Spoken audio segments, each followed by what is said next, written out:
నేను పూర్ణచంద్ర భార్య స్వప్న. నా అందరికీ నమస్కారం. నేను పూర్ణచంద్ర భార్య స్వప్న. నాకు స్వేచ్ఛ పూర్ణ ద్వారానే పరిచయం అయింది. ఫ్రెండ్స్ అని మాత్రమే తెలుసు నాకు. తెలుసు రిలేషన్ ఉందని నాకు అసలు తెలియదు. ఈ రిలేషన్ గురించి కూడా నాకు తెలిసింది స్వేచ్ఛ ద్వారానే. తను నాకు ఫోటో పెట్టడం ద్వారా తెలిసింది. నేను పూర్ణని అడిగాను ఏంటిది అని చెప్పేసి అడిగితే చెప్పాడు.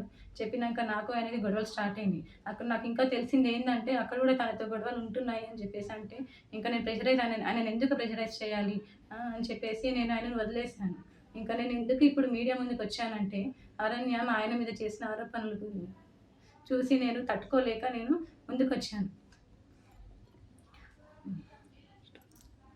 నేను మీడియా ముందుకు ఎందుకు వచ్చానంటే ఇప్పుడు స్వేచ్ఛ కూతురు అరణ్య మా ఆయన మీద నిందలు వేస్తుంది.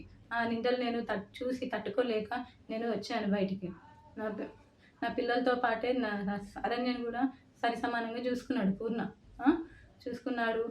తనకి స్కూల్లో జాయిన్ చేశాడు, ఫీజులు కట్టాడు. నా పిల్లలకి బట్టలు తీసుకున్నప్పుడు ఆయన కూడా తీసుకునేవాడంట. మళ్ళీ నేను నీ కన్న తండ్రి కూడా వదిలేసి వెళ్ళిపోతే కూడా పూర్ణ ఆ స్థానం తీసుకున్నాడు. కన్న తండ్రి కన్నా ఎక్కువనే చూసుకున్నాడు. నా కూతురుని ఎలా అయితే చూసుకున్నాడో నిన్ను కూడా అలానే చూసుకున్నాడు అరణ్య. కానీ నువ్వు ఇలాంటి నిందలు వేయడం కరెక్ట్ కాదు. ఇంకా స్వేచ్ఛ కూడా చాలా నన్ను టార్చర్ పెట్టింది. ఈ విషయం తెలిసినాక కూడా నేను డిప్రెషన్లోకి వెళ్ళిపోతే నన్ను పూర్ణ కాశీకి తీసుకెళ్ళాడు. కానీ మైండ్ రిఫ్రెష్మెంట్ కోసం తీసుకెళ్తే అక్కడ కూడా ఫోన్ చేసి సతాయించింది. ఎందుకు తీసుకెళ్తున్నావు, ఆమె ఎవరని చెప్పేసి నువ్వు తీసుకెళ్తున్నావని సతాయించింది. ఆయన ఫోన్ లిఫ్ట్ చేయకపోతే నా ఫోన్కి చేసి సతాయించింది.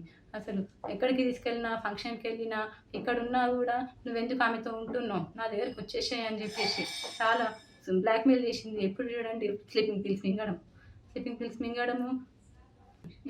నాకు ఆడపిల్ల ఉంది. స్వేచ్ఛ కూతురు అరణ్యాన్ని కూడా పూర్ణ నా కూతురు లాగానే చూసుకున్నాడు. నాకు తెలియకుండా పిల్లలని ఆమె దగ్గరికి తీసుకొని వెళ్ళి ఆడిపిస్తుంటే వచ్చేవాడు. తర్వాత నాకు నా పిల్లలు చెప్పారనమాట, అమ్మ ఒక అక్క దగ్గరికి వెళ్ళి ఆడుకుంటున్నాను, ఒక ఆంటీ ఉన్నది, ఒక ఆంటీ నన్ను అమ్మ అని పిలవమని చెప్పింది అని చెప్పేసి నా కూతురు చెప్పింది. నా కూతురు చెప్తే నాకు తెలిసింది. ఇంకా అప్పుడు అరణ్య ఇట్లా ఎందుకు చెప్పిందో నాకు తెలియదు. ఆమె తన వెనకాల ఎవరుండి చెప్పిస్తున్నారో కూడా నాకు తెలీదు. కానీ ఇవన్నీ చేయొద్దు అరణ్య, నువ్వు కొంచెము. మా ఆయన మీద నాకు నమ్మకం ఉంది. ఆయన అంత చెడ్డ మనిషి కానే కాదు. ఇంత చేరదీసిండు అరణ్య. మీ మమ్మీని ఇంత చేరదీసినా కూడా నా బతుకుని మీ మమ్మీ ఏం చేసిందమ్మా, తీసుకొని మమ్మల్ని రోడ్డు పాలు చేసేసింది. ఇప్పుడు నా జీవితము ఏంటి, నా పిల్లల భవిష్యత్తు ఏంటి అరణ్య?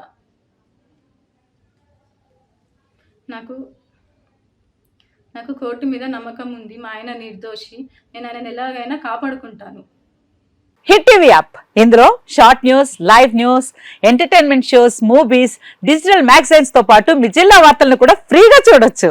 ఇంకెందుకు ఆలస్యం, వెంటనే హిట్ టీవీ యాప్ ని డౌన్లోడ్ చేసుకుని ఫ్రీగా ఎంటర్టైన్మెంట్ పొందండి. Hit TV app. Hit TV app. Please download hit TV app. Hit TV app ని ఫ్రీగా డౌన్లోడ్ చేసుకుని ఎంజాయ్ చేయండి. మీకు నచ్చిన ఎంటర్టైన్మెంట్ కోసం హిట్ టీవీ యాప్ ని ఫ్రీగా డౌన్లోడ్ చేసుకుని ఎంజాయ్ చేయండి. హిట్ టీవీ యాప్ ని డౌన్లోడ్ చేసుకుని ఆస్వాదించండి, ఆశీర్వదించండి. ఇంతమంది సెలబ్రిటీలు హిట్ టీవీ యాప్ ని డౌన్లోడ్ చేసుకోండి అని చెప్తున్నారంటే ఎంత మంచి యాప్ ఆలోచించండి.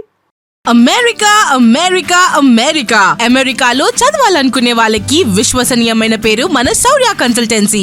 UK లో 1 year masters, 2 years work permit up to 5 years visa. Contact Saurya Consultancy. Contact 89851 89851.